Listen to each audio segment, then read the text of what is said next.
হঠাৎ এভাবে ডাকলে? দরকার আছে তাই ডেকেছি। তো বাবুর কি এমন দরকার বলো শুনি। তুমি আমাকে ভালোবাসো? হ্যাঁ বাসি, বাট হঠাৎ এই প্রশ্ন? হ্যাঁ, আসলে আমি বাড়ি ছেড়ে চলে এসেছি। কেন?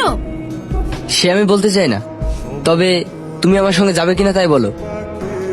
কোথায় যাব? আমি যেখানে নিয়ে যাব। মানে?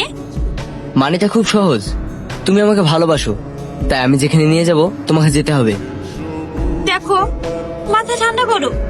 এইভাবে বাড়ি থেকে চলে এসে এখন আমাকে যেতে বলছো, এটা কি করে সম্ভব? কেন সম্ভব না? তাহলে নিশ্চয় তুমি আমাকে ভালোবাসো না, তাই যেতে চাইছো না? এসব কি বলছো সেলিম? হ্যাঁ, আমি ঠিকই বলছি। দেখো, আমি শেষবারের মতো বলছি, তুমি আমার সঙ্গে যাবে কিনা? না, আমি এইভাবে যাব না। সেলিম! মা, সেলিম কই গো?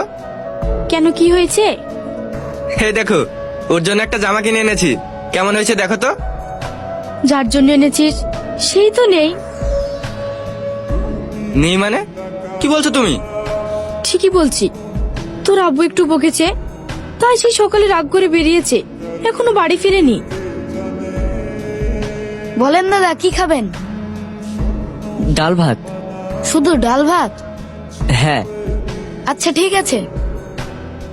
তুমি কি জানো সেলিম কোথায় গিয়েছে? আজ কয়েকদিন থেকে ওকে খুঁজে পাচ্ছি না। হ্যাঁ, কি বলছেন আপনি?